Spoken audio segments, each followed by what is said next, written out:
renovations can add value to the property's value, but they also add a lot of value to how you live in the property, your lifestyle, how you interact with your family, and the flow and the connection of a space.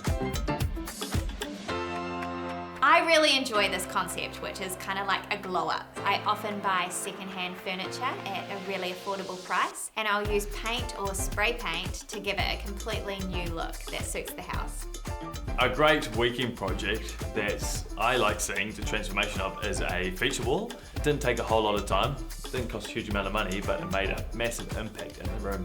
When you don't have a big budget, there's other ways you can actually make the money that you do have go further. Simple things like removing the old carpet before you get new carpet put in.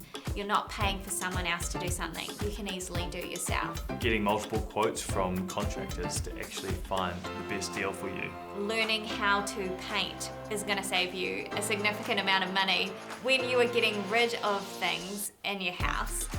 Rather than throwing it in the skip, consider if you can sell it. The reason why now we know so much about renovation is because of the time that we've invested simply renovating.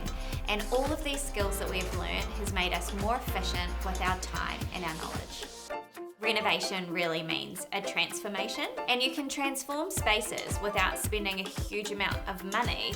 You can actually just invest your time, do mini projects, and make a big visual impact and change to your house. State Insurance for Two Busy Lives.